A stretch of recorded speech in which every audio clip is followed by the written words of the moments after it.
Hey everyone, welcome to the Construction Marketers Podcast, where we teach you how to create the best content in construction.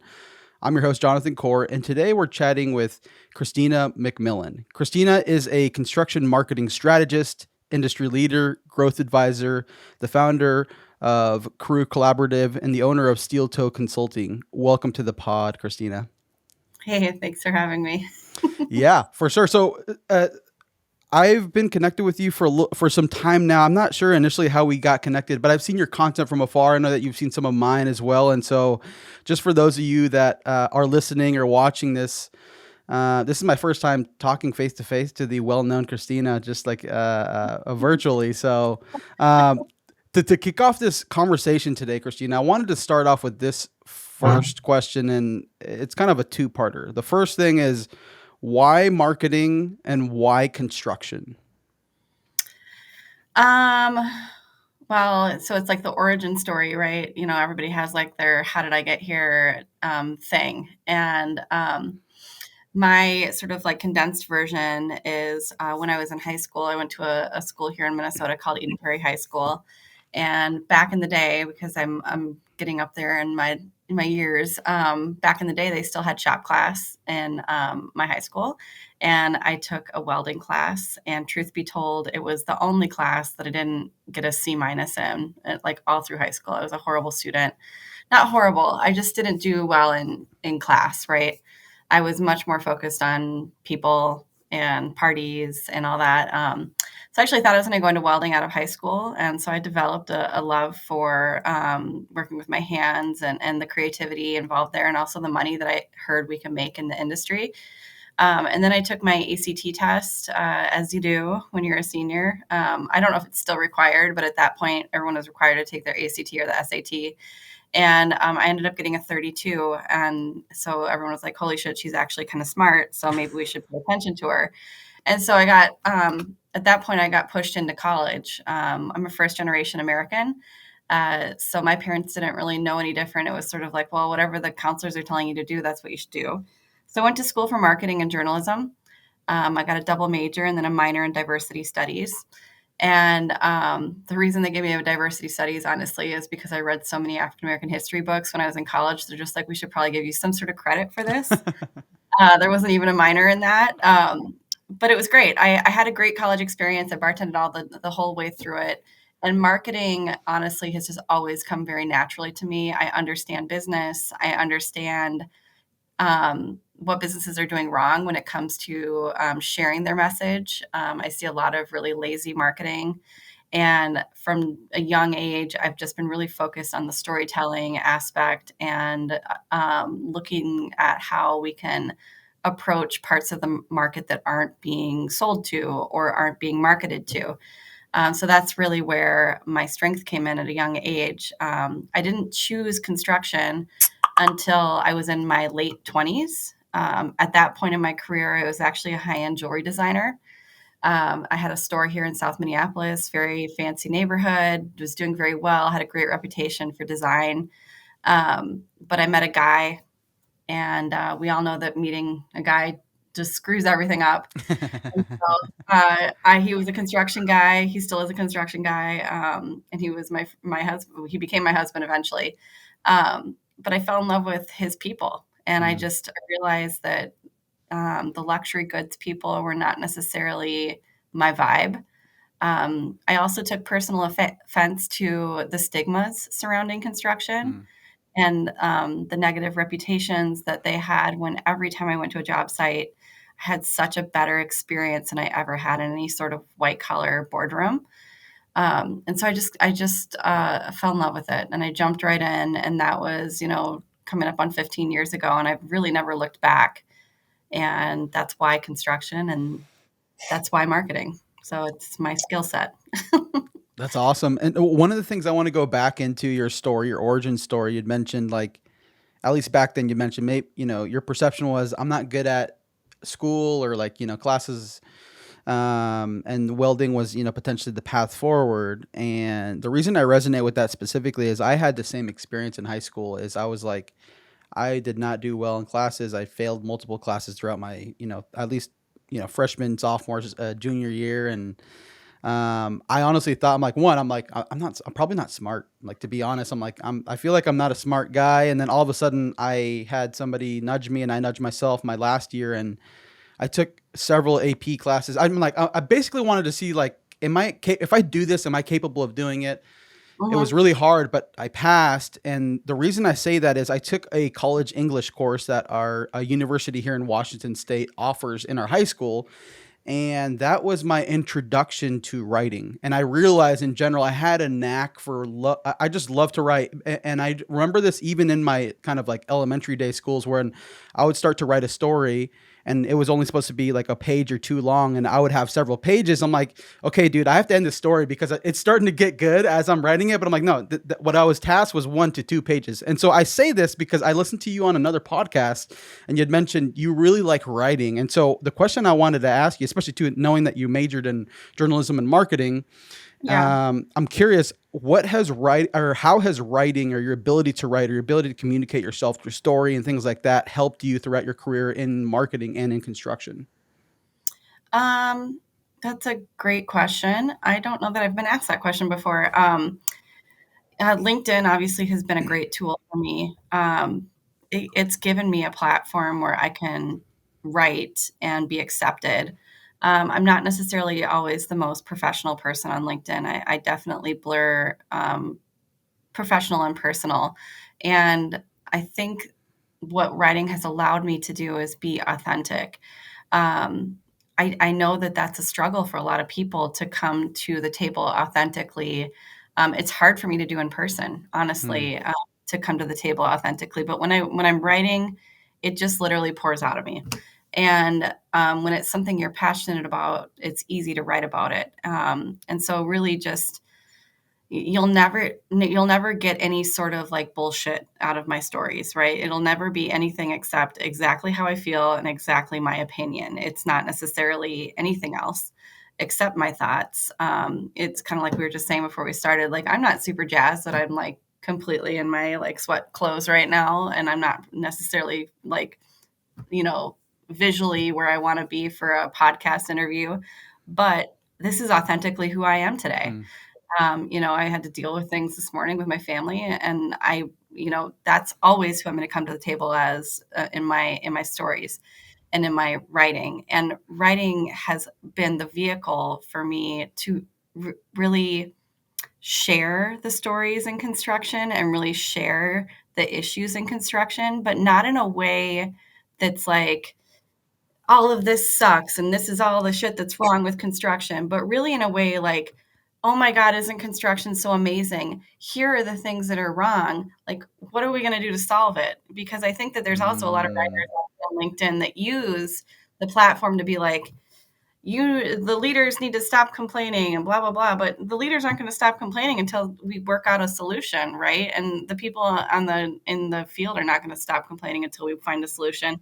We don't find a solution without at least throwing a lot of ideas at the wall and seeing what sticks. Hmm. And so I don't know, I can't even remember what the original question was, but when it comes to writing and how it's helped me in my career and how it's helped me with construction, I think it's just there's not enough authentic voices within the construction space. There's a lot of hungry marketers trying to utilize some easy money, but there's not necessarily a lot of authenticity. Yeah, for sure. And it's interesting, like, I'm curious your thought or take on this. I think writing and people's ability to write, whether you write good or not, or bad, or in between, like depending on how you view that, I think the ability to write actually helps make you a better leader, business person, all these sort of things, because you're able to articulate like a very rough thought and idea and then begin to flesh out what that is. So I'm curious, like, what your thoughts are on that, as far as like maybe getting more clear on your thinking. Hey, I have this thought or this idea. I'm kind of stuck. I'm going to begin writing about it to flesh it out. Have you ever done things like that? I'm just curious what your experience has been with that. My writing style is really, I just write it and put it out there. My mom reads my LinkedIn and she'll go back and edit it and send me all my typos. And I think that's really funny because I think I'm a writer. But I kind of like really just verbal vomit on the paper, whatever's Mhm. on my mind. And usually most of my posts take me 10 or 15 minutes to write. So I don't really think a whole lot, honestly, about what I'm going to write. I don't have like a list of things of topics I want to hit on or anything like that. It's just like, oh, tonight I really feel like writing about leadership or parenting or, the work-life harmony and how we make that happen. Because there are things that I'm thinking about, or I might need to give myself a pep talk. And so I'll just Mm, write out my pep talk to myself. And I've become sort of known for those in one way or another. Like if there's something going on in my life that I'm like, God, I really wish someone would sit me down and say this to me right now. And I yeah. type it out and I put it out there. And there's always going to be somebody that resonates with. Um, but yeah, no, I don't, there's not a whole lot of, there's not a whole lot of thought going into it. No, and I think that's actually good to hear. I think having differing approaches to it are good because I know other executives, at least in construction, who similar to how you're saying, hey, when I get an idea, I get inspired, I'll write and then I'll post that and then just see what happens. And I think in general, it's a great place to start and begin creating content. And I think one of the things, like for me, knowing how often you post content, I honestly wouldn't think that you'd have so many ideas all the time because you're constantly posting content very actively. And so for me, I'm like, okay, I wonder if there is like some sort of content cadence or No, calendar for Christina, but no, it's like she's just boiling with all these ideas, just like cooking all these ideas in your mind all the time. I know somebody asked me recently, like how I figured out the LinkedIn algorithm. And I was like, the algo what now? Like, like, is that a thing? No, it's just like I post late at night, I post in the morning. And I will say, like, I fully recognize that that is a blessing, right? Like Yeah. that is a talent that I've been blessed with, and I am so appreciative of it. I do have a lot of people that ask, how do I get started, or how do I create a message, and how do I do this or that? And that's where I start talking to people about personal brand, Mm. um, because I don't think that everyone realizes that everybody should have a defined personal brand in Yeah. my mind, especially if you are a forward facing individual and trying to grow your LinkedIn. Like, you should look at yourself as an organization. You should define your own mission and values, like what's important to you, what vibe do you want to put out there? What do you want to stay away from? Like, what types of feelings do you not want to incite in people? And then live by that. Come up with your messages, get really good at repeating them over and over again, say them in different ways, but you should know what you're saying when it comes to yourself. Yeah, and I'm glad you brought up the personal brand piece. I definitely want to go into that and unpack maybe just more specifics as far as things that you've experienced. Because although maybe there is less structure to what you're doing, there definitely is a lot of expertise and knowledge and things that you're bringing that kind of help. Because you could have a great content calendar, you can have all the right posts scheduled out, things like that. But if the content's not good, it's not going to resonate. Versus your approach, you have tons of experience. You're surrounded and involved in different organizations, different conversations, things like that. And you're just seeing things. And so you're like, okay, I'm going to speak to this. So, but before we go into maybe even like the personal brand side, as well as, how you'd advise even the impact it's had for you, part of building your personal brand is, it can definitely be a blessing. It could provide career opportunities, business opportunities, networking it can offer all these things, but at the same time, it could also come with its downsides. And the reason I say this is you recently made a post about somebody who had called you out via, looks like, I think it was a screenshot from Instagram. And so I say this, I'm curious because I know that, especially too, when people start creating content, whether it's the company brand or personal brand, I know that there's a hesitancy because, like, what are people going to think? Are they going to judge me? All these sort of things. And the reality is, like, yeah, especially as you start to grow and become bigger influence and bigger voice, that will happen. So I'm curious, how have you handled, maybe hate is not the right word, but backlash from the content you create and the difference that you're trying to make in the industry?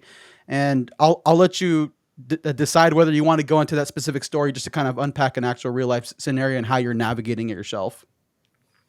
Yeah, thank you for that question. I have never talked about this before. So again, good question. Um, yeah, I was not expecting so much backlash on some of the, not, I don't have a lot. I'm not going to make it sound like I Yeah. have a lot of negativity coming my way, but when I do, it's very aggressive. Mm. It's always men, and I'll talk about men versus women here too, because there is a difference and there is negativity from both. Hmm. Um, but specifically that guy, As you know, I did not want to call out his name, and I still don't want to do that. He's a small business owner in the Midwest. But this guy also approached me at Con Expo. I did like, Mm, I think, 4 speaking engagements at Con Expo, and he approached me at a bar. And he had been drinking. I had been drinking, not as much as he had, but he really came at me aggressively, right? mm, And it was the first time, and I've speak about this a little bit. I do have like a history in my life of domestic abuse, mm, and so when people come at me aggressively, especially men, it has a very triggering effect. And I never was anticipating having that type of thing happen as a result of the work I'm trying to do in construction. And so it definitely, as a woman, having that type of background, I think I would encourage men, especially if you're feeling really angry, to really think about, anybody should think about it, but like extra think about it. Like, what are you, how are you impacting this person? Aside from just yeah. sharing your opinion, but how are you impacting them long term? So that was something that really hit me hard Mm, at ConExpo, to have that type of experience in person with a male. But then to have it a year later, mhm, like, figure out that he was still that pissed off at me. We had not talked since then.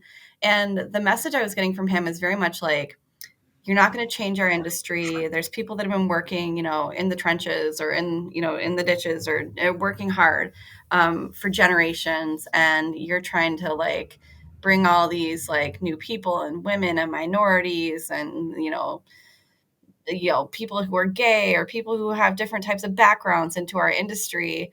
You can't do this, and if you keep doing it, you're going to regret it. Like, very like outward threats of like, what are you trying to mm, do to our industry? And I want to be super clear about this, because I am not trying to change the people in the industry. I respect that there are going to be like hardcore right, and there's going to be hardcore left, and there's going to be all sorts of backgrounds and opinions depending on where you are, and your personal life experience. I'm not trying to change those people. What I'm trying to do is change the stigmas surrounding the industry. Um, Even this gentleman, like, he's a dad, he's got a daughter. mm, This is a hardworking guy, and he's obviously angry because feels like I'm threatening, who he is. And I'm not trying to do that. mhm, And I want to be super clear about that, because I fully respect that history and how hard people have had to work in our industry, to make things where they are right now. What I am trying to do is shine a light on the fact that these are family people, these mhm, are hardworking people, these are awesome people, they're awesome men, and I also think it's time that we acknowledge the fact that with the type of workforce shortage that we have, we need to start welcoming more people into the industry. No matter what your beliefs are, no matter how you feel about whoever, we do not have the luxury of remaining full on white males, mm, right? We do not have that. Even if we wanted it to be that way, obviously I don't, but like, even if we had that luxury, we don't. It's not a possibility. If we want to actually grow the industry, we need to start appealing to young people, and young people want to see themselves and diversity represented in the industry. And so you can't have it both ways. There has to be a happy medium. There has to be a compromise. So, yeah, I appreciate you sharing that. Especially too, just um, yeah, around things like abuse, stuff like that. That's a tough situation to be in. Having that triggered, and especially probably being caught off guard in both instances. And yeah, that's really tough. Thank you for sharing. That I think, yeah, I think these types of conversations need to be had, and I'm sure you probably agree as well. But mhm. the goal is to not just have these conversations just to stoke the fire more. No, it's like, hey, like No. we want to be able to understand all sides, and even too, maybe even understand, hey, like, I don't know what this other gentleman's gone through to get him to come to this point, because the reality is, like, we all, especially at our worst moments in our life, we'll act like people we never thought we would be capable of becoming. And so I Mhm. think there's also to that grace is like, okay, like, how do we understand, see it from his side? At the same time, though, it's like, hey, what you're doing is not correct. But like, how do we find ways to not like belittle and do all that sort of stuff. But I just think I think it's important to highlight this because, for example, for me, I've never had an experience based on what you had mentioned, but I have gotten backlash, and I think over the years, um, I learned to take it less personal. And Mhm. it's not to say that it still won't impact me, but I think the hard part, especially for me, and this relates all back to content and marketing, is sometimes there has been a very blurred line between who I am as a person and what I create or what I do. And Mhm. sometimes it's like, okay, well, what I do is who I am. It's like, no, no, no, I'm Jonathan. This is just an extension or expression of what I'm doing from a content marketing standpoint. But when somebody would criticize that, I would take it as though they're criticizing me, and that may be true, may not be true, but for me to be able to disassociate from that standpoint is I think important because it is tough to put yourself out there, especially as you start to grow and you get backlash. And similar to you, it's not as often as you would think. I'm sure maybe bigger creators that they probably get it all the time and they just learn how to block it off or they're just too busy to handle it. But I just think it's important to note that these things happen and how you navigate or respond to them, I think is important. So I'm just curious, yeah, just kind of unpacking that a little bit more. How have you navigated and I know you made a post, kind of addressing it, but like I guess internally or the things that people don't see, how do you actually go about processing it yourself and removing yourself from the situation? I'm a pretty empathetic person. I'd say it's probably one of my, whatever, strongest traits. So even when people are being mean to me, I'm trying to figure out why and kind of what happened with them to make them that way. Yeah. And it reminds me of so my now good friend Missy Sherber and I don't know if you know Missy. She's here in the cities and she's got a great big following on Instagram. And she was actually one of the original founders of Crew Collaborative with Mm, me. It was Missy and I. And in the year following that, we had a falling out, and we were really mean to each other. mm, And we said a lot. We both said things, right, that we did not mean. And women especially, we can be really mean to each other. mm, And one of the lessons that I came out of that with is something that she said to me when we resolved everything, because we did sit down and we worked it out. But she said, "Hurt people, hurt people." And mhm, I know that she's not the one who like came up with that saying, but in that moment when she said that to me, I was like, "Yeah, you're right," because I mm, had been going through my own stuff. I was a hurt person, mhm, and I was hurting her in that, and in the same vibe, she had gone through her own stuff, and it was just like, you know, that. And so when people are mean, especially women now, because I go out on I really, really work hard to never say anything negative about other women, especially because it's hard enough being a woman, especially in our industry. But we're hard on each other. And mm, so I always think back, like if somebody is giving me a hard time, I think, okay, somebody must have hurt them or something is triggered for them or something happened to them. And there's no such thing as bad people, right? There's good people who act bad sometimes. And I think that that's something that you have to remember, if you're being picked on or bullied, like I say this to my kids too. My son's 10 today and he's experienced a lot of bullying at school. And I mm, always say to him, like, babe, like, I'm so sorry you're dealing with this, but you have to remember that when people are being mean or angry, it's probably because something happened to them that they are just feeling so hurt and angry that they're taking it out on you. And mhm. it's not an excuse, but that's just the world we live in. And it's the same way with adults. And so that's how I deal with any sort of backlash that I get, whether it's in my personal life, my professional life. I just remember these are people too. They're probably not bad people. I don't think there's such a thing as an evil person. I just think that there's people that make mistakes and they act bad. So that's kind of how I feel about And to add to that, like another something that has worked for me actually, because I'm a and hearing you in other podcasts, you mentioned you're very direct. You don't mind, you don't mind going back and forth to people, things like that. I'm very similar too. I'm definitely very type A, and it's worked in my advantage in certain cases to get my way, and on other ways, it's slapped me right back in the face. And I it. say that because I don't mind if somebody gives me something. I'm like, okay, we're gonna wrestle a little bit. All right, let's do this. But one of the things I've done on social media is like if somebody says something, I'll type it out and then type out exactly what I'm feeling, what I'm thinking about saying. I'll Mhm. I'll select all and then I'll delete it. And then I'll just respond and say, "Hey, thanks for sharing this." And I got this isn't new to me, but this is actually something I had heard from Abraham Lincoln. He would do that when he was really upset with, obviously leading the country. He would write this detailed like letter specifically expressing how he was angry, all these sort of things. He would actually put it in an envelope, write it out, and then he would rip it up. Like he'd completely rip it up, and he'd like, okay, cool. I just got my emotions out. That's what I needed to Yeah. do. But now I can actually go and connect with this individual. So for me, I've done that in a digital way.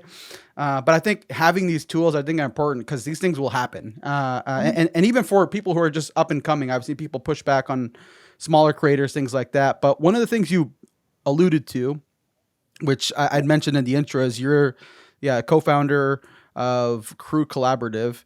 I definitely want to go into the aspect of like how you guys have leveraged content marketing, how you guys have like the growth strategy there, that sort of stuff. But before we go into that, just for the listeners who have never heard of Crew Collaborative, would you mind just sharing specifically what that is, and then we can begin chopping it up? Sure. Yeah, we just call it crew because collaborative is a long word. Um, so, so crew started in 2020, and actually, it was actually the end of 2019. But most of us met in person at Con Expo in Mm, 2020. Um, so it literally started in a chat room on Instagram, like a group of, and I think it was just like the chat was called Women in Construction. And there mm, was like 18 of us, all different types of jobs within industry. And we just started talking about like what we would like to see change, and the challenges that we each faced. We met in person, some of us at the show. And then after that, it was like, well, why don't we do something with this? Let's create an organization. So Crew originally stood for Construction Retreat Empowering Women. And so we thought we were going to do like this woman in construction group. We were going to get together, talk about stuff, like maybe develop some sort of whatever. But we had our first retreat in July of 2020 in Minneapolis during COVID, and we had a great time. There's 12 of us that came out here. That we held most of it at some of it at my house. We went out to run equipment at Extreme Sandbox, and it was great. We had a really good time, but we also spent a lot of time in discussions about what we wanted to do, because we're all doers. And what we figured out is that we did not want to be just a women in construction organization. We feel like that is being served well by other organizations, and we felt for the type of impact we wanted to have on workforce, you can't put a group of women, preaching to other women in an industry that's 6% women and actually mm, expect to see any sort of change. And so we wanted to pull in our male counterparts because we all had great mentors. We all had great experiences with the male men that we worked with in the industry, and we wanted to come alongside them and do something together as opposed to just for women. And so it became more of like a everybody in construction vibe. We recruited our first board, and I think we had our first board meeting in March of 2021. We incorporated as a 501(c)(3). And at that first retreat in 2020 in Minneapolis, the women and we all came up with three different initiatives that we wanted to focus on. One of them was Classroom Talks, which we have launched now, and it is sponsored by Toro. It was great because during COVID, all the students started learning on Zoom. We had mhm, distance learning, and so we would put together a group of people across the country in all types of construction jobs to present directly into high school classes. And so each person on the call presents for 5 to 8 minutes. They talk about a day in the life, how they got into the career, what they like and don't like about it, and then what they make. mm, Because whether we like it or not, money is important. And then we also have the ambassador program, which is a leadership training program, which is sponsored by Caterpillar. And like we kind of touched on earlier, we teach the participants how to develop a personal brand, mm, whether they're somebody working in a ditch or if they're in the C-suite. We talk to them about how to develop a personal brand so that they can develop more confidence in their message going out into their community and recruiting. And so the whole training is really centered around getting to know your strengths and weaknesses, reframing the things that you're kind of like insecure about, mhm, and and taking those more into strengths or like your quirky personality and making it more about who you are and celebrating the industry. mm, So we actually have one of those starting this week on the 11th. And so it's a 4-week program. It's about a week or about an hour per week, sometimes an hour and a half or 2 hours. And we really just hash through the history of Crew, developing your personal brand, coming up with your messaging, and then action items and how they're going to go out into the industry. And our ambassadors have really become the lifeblood of Crew and help us run it now. Our third and final initiative is called Framework. We launched it at ConExpo this past year. It's in a little bit of a holding pattern right now. It's sponsored by Case Equipment, but that one is really like our answer to marketing done in by universities into high schools. Hmm. And so it's a huge program. It's a big bite to take, and we're being really thoughtful about how we lay that out and structure it because we don't want to do it wrong, and just have it be redundant. We want it to be a nationwide, even global program at some point where we teach high schoolers not just about industry, but then we give them a mentor, we give them a path, we give them a job, and then we hold their hand into it. Because that's the biggest feedback we get from high schools is it's not that they don't want to tell kids about careers in construction, it's that they don't have the resources Hmm. or the information about that path to share with students. And so we're trying to change that uh, one classroom at a time, basically, because we really feel like grassroots is how we make a change, and one person at a time. So that's Crew in a nutshell.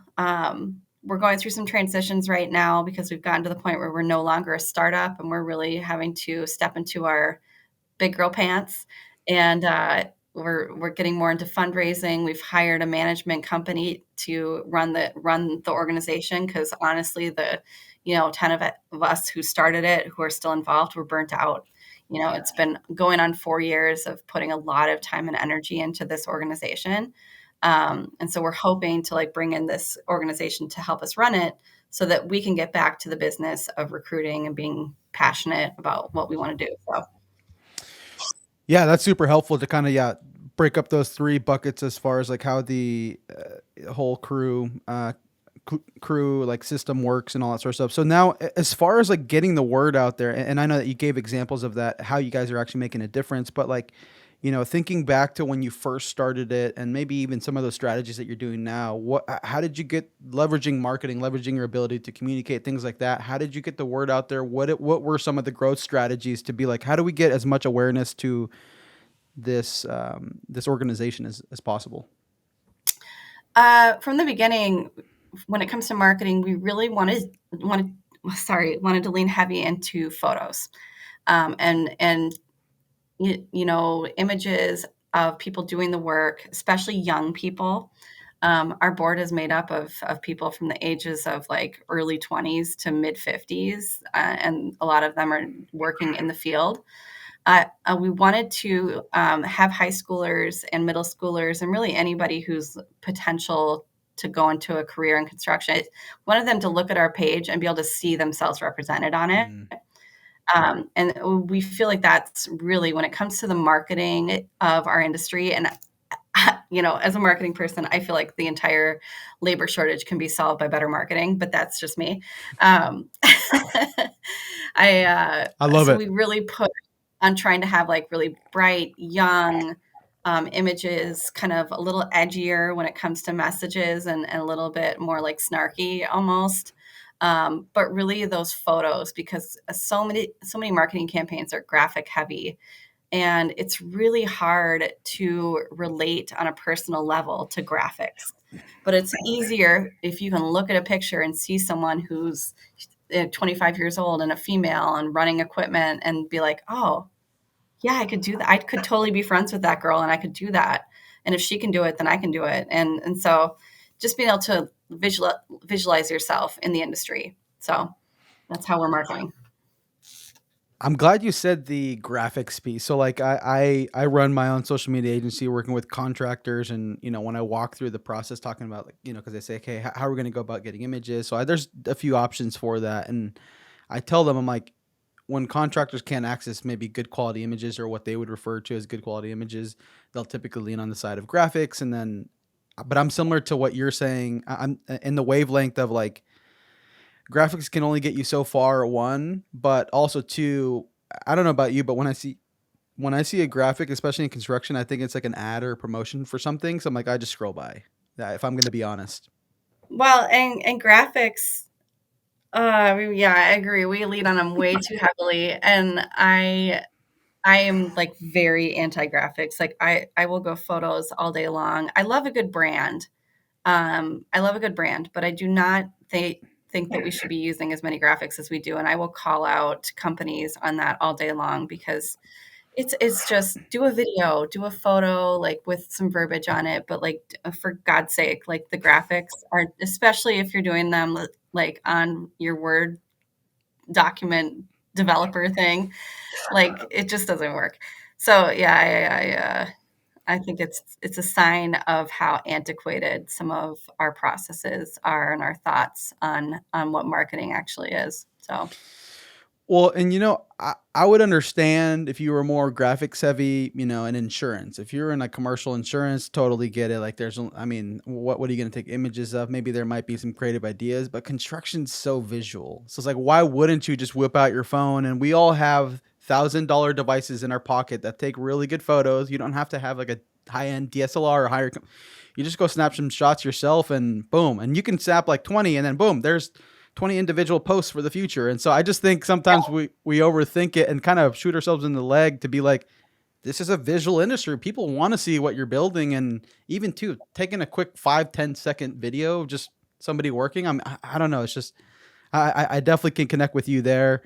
So so yeah. just a fun little thing when I used to be consulting, and I don't know, maybe I'll be consulting again. But when I used to be consulting, I had a client who he said, I have such a hard time getting content.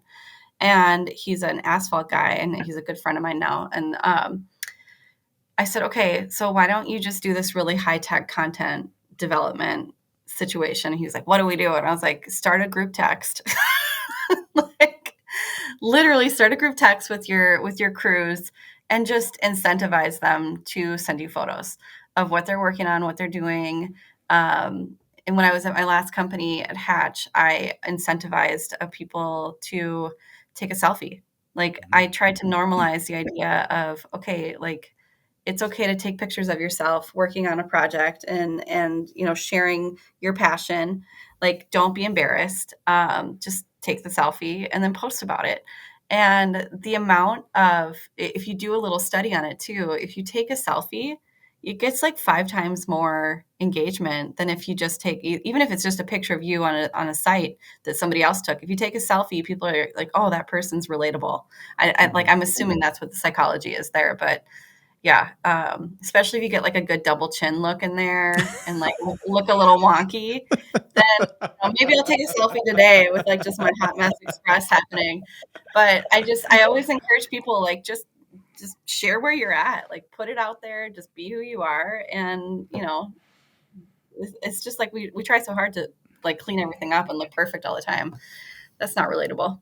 Yeah, well, especially too, like when you're doing like if you're doing a video and or a photo shoot or something like that, and then they're like, okay, everybody, we want everybody to look like new shirts and all sorts of stuff. I'm like, is this reality though? Like when you're working, you're dirty. Like it doesn't like you're kind of a hot mess, but that doesn't mean you still can't do your hair, things like that.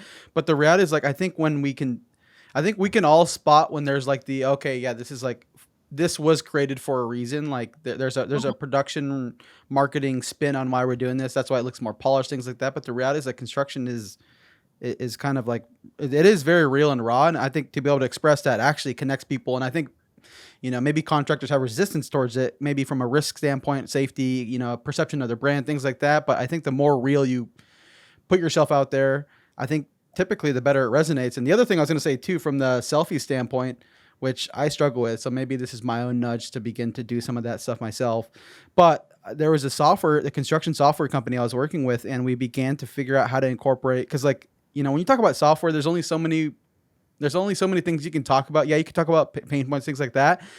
We Mhm. tried to leverage a selfie sort of thing, like, hey, like somebody using the software, and this is like for estimators, things like that, takeoff software, and they did that. And when we started doing this series of content, it got way more engagement than anything else we had posted prior. And I'm like, man, this is awesome. Like, there's ways to humanize it, and I think that's the biggest thing, especially in construction and any industry. Is like once you realize, oh, this is actual awesome what they're doing, and there's people behind this. And naturally, as human beings, we just connect. And the way I like to picture this too is Think about when another little kid, like a toddler, notices another kid. They're just like fascinated, like, oh, look, another kid, someone just like me. And then they're just mesmerized. You could be doing, but they're just like, oh, look, another kid. And so I just think naturally we grow up, we still do the same thing. We're like, oh, another human being. Oh yeah, for sure. And I think that also ties back nicely to the message about not wanting to change the industry. Yeah. Um, because I do think that there's a lot of value in, eye contact and the good old handshake and like doing business in a way that's respectful to, history and all that. And I do think that it's important that we share who the people are doing the work, like who's out No. there, who's actually doing the work. Because if you Google construction or look up stock images, they are not good. And it's either like boy band look with like clean shirt, clean helmet, or it's like the like plumber stigma with like the belly hanging out and like the you know it's really rare that you find, and maybe it's getting better now because that was a while ago I last did one of those searches, but working on that stigma and representing like who we actually are Yeah. is so powerful. So Yeah. So you're in a unique position where you mentioned had a background in the jewelry industry, then you came into construction, wanted to be a welder, but you're a construction marketing, throughout your career. You started Crew, you were in house before, you've had steel toe consulting for some time now. So you've done consulting, things like that, and that, you'd already alluded to, potentially doing that, just staying with that. So my question is, having had experience in house and having had experience as a business owner, my perception is like you posted on LinkedIn saying I'm open to the right opportunity, to partner with the right company. I'm curious. This may just be an assumption. Why the appeal to go in house versus just sticking to like going full blown steel toe consulting? This is exactly what I'm doing. I'm just curious what your thought process is there. so it's fully personal, honestly. Like you may have read, but I'm pretty open about the fact that like I'm a full-time single mom. Hmm. So, my life in general is very polarizing and very by myself for the most part.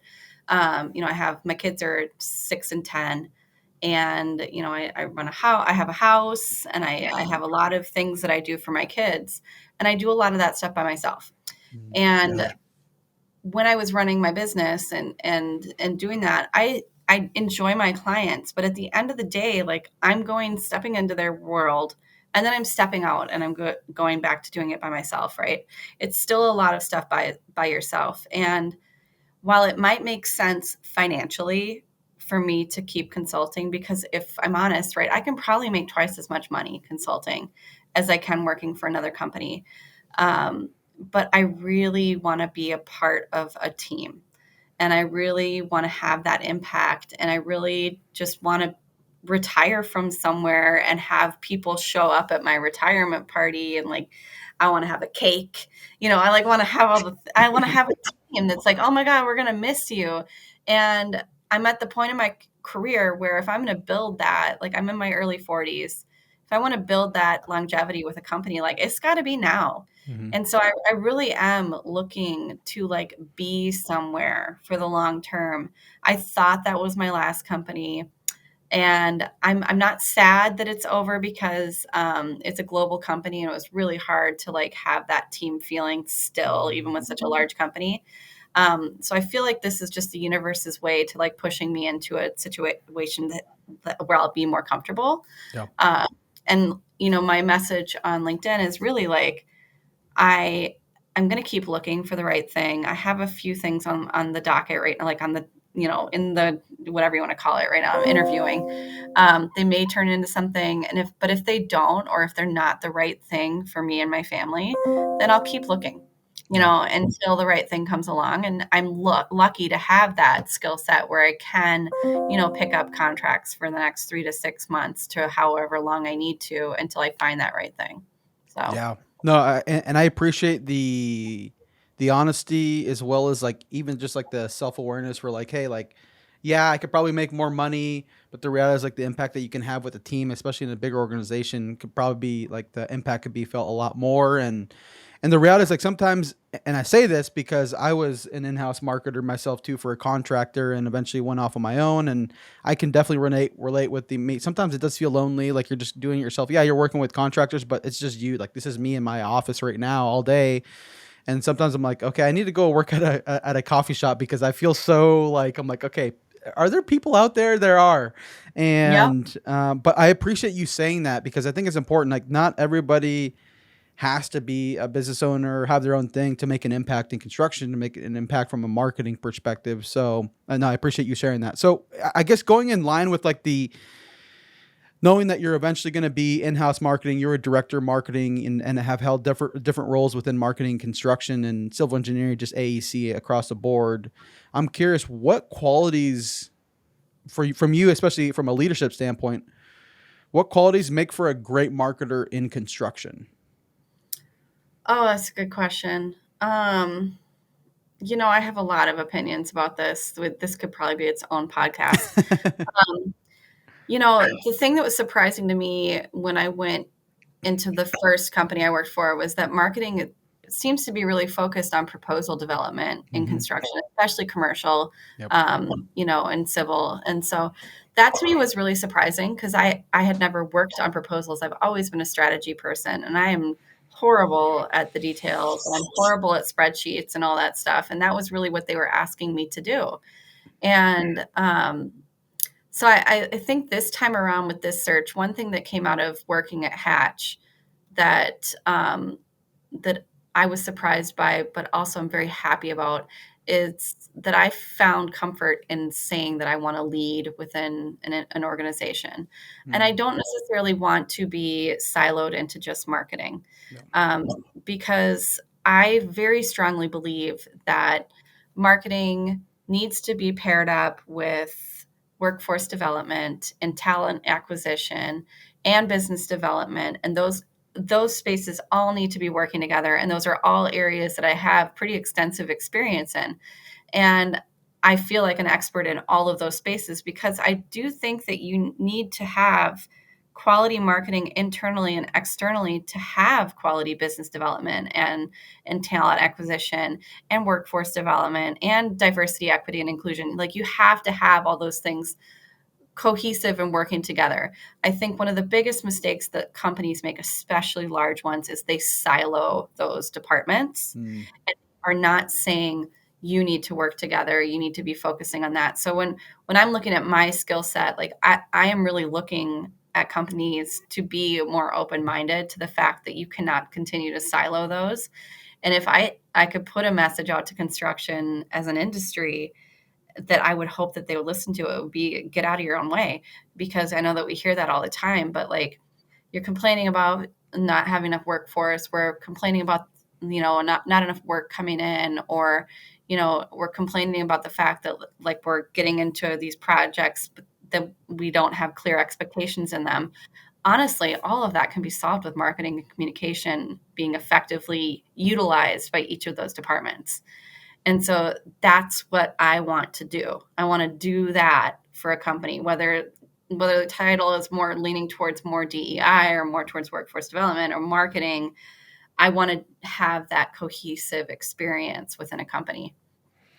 Yeah, it's like I've heard other people refer to it because like marketing's one part of the equation, but I just feel like in general it's just like this whole idea of a brand, like and marketing's included, but even too like when you walk into an Apple store, you know what to expect, like Mhm. what it's going to look like, how they're going to greet, their shirts that they're wearing, even the lighting, like how bright it is, like all these little details, but it's just incredible how much these little things add up. So whether it's external or internal, it sounds like, yeah, you definitely want to take a very holistic kind of brand approach, to streamline everything and have it all relate back, like have it be intertwined and woven in, amongst each other. So you've already mentioned this, earlier, and maybe to close out this conversation, I would love to hear just specific examples because you mentioned earlier, like, hey, like you're one of the few that believes that marketing can solve these problems, marketing can solve labor shortage, things like that.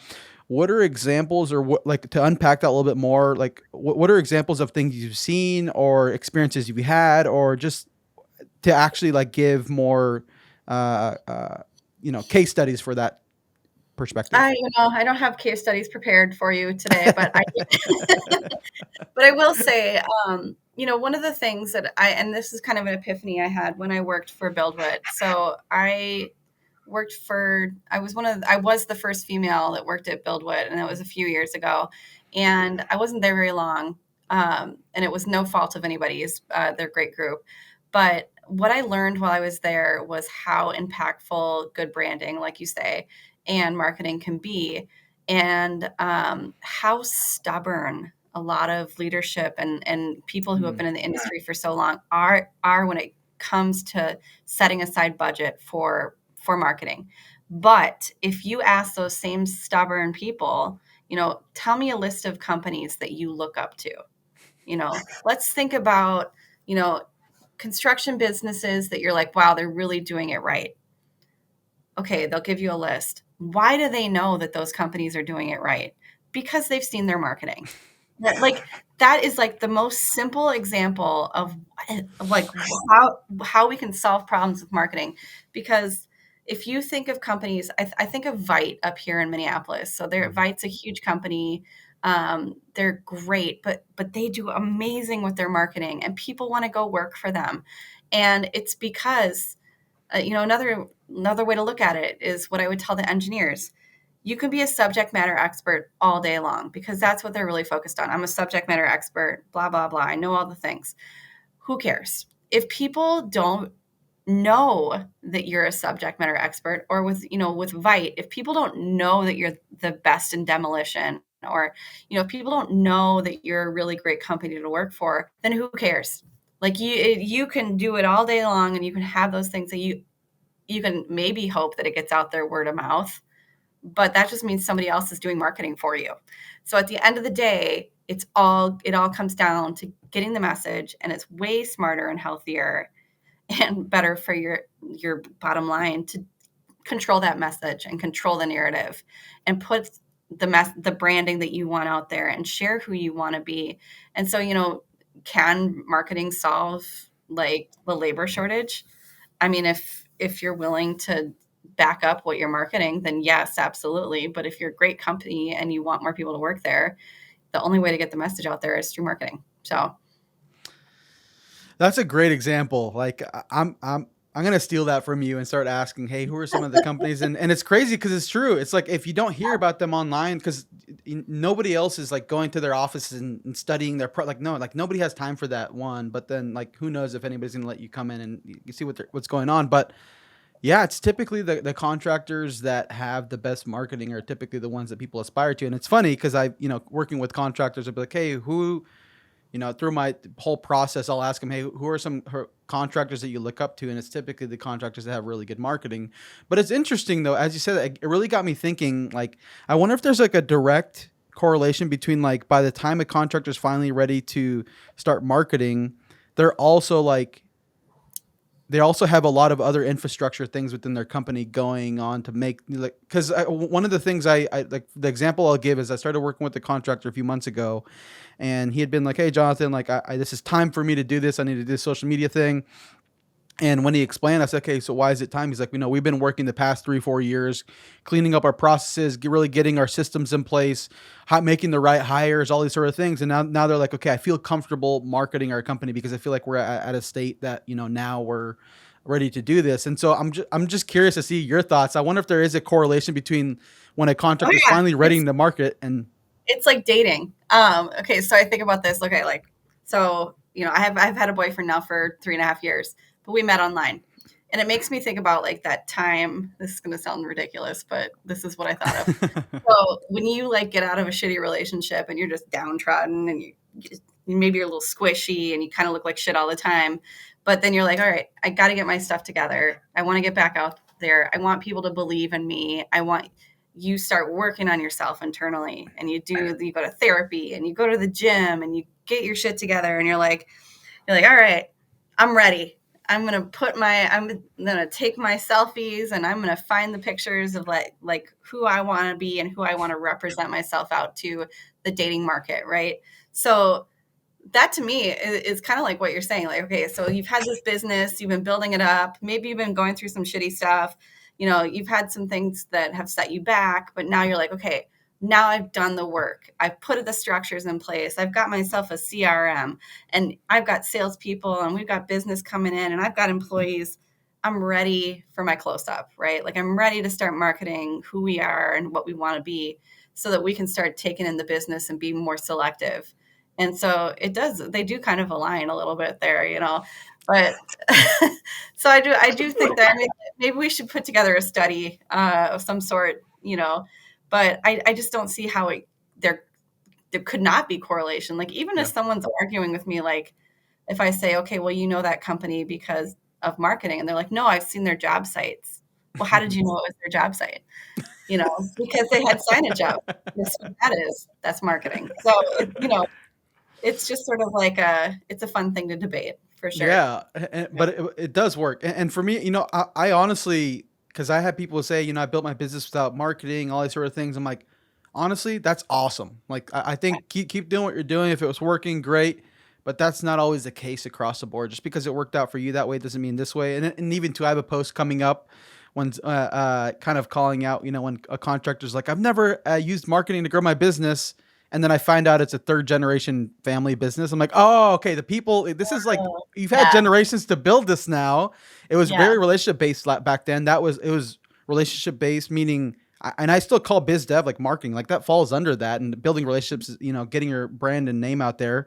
But, and so you always have to look at things from like a unique perspective. Cause I think even too, with like someone like, you have like the Turner Mining Group, or you have like even Garrett Moss at, Moss Mechanical Utilities. Like these guys have leveraged social media, LinkedIn, to their benefit. They've grown their business, grown their brand awareness, even too like Keaton, all sorts of like being able to hire a ton of people and started another company because of how much inbound, Well, and things that's they were where the getting. personal brand comes into play, right? You Oh talk yeah. about Garrett Moss and Keaton Turner, like they are a personal brand. Like it's you, like yourself, like myself. Like people know what to expect when they come and read my articles. They know that I'm going to be blunt. They know that I'm going to be myself. I'm not going to be giving them data or anything that has anything to do with studies or case studies.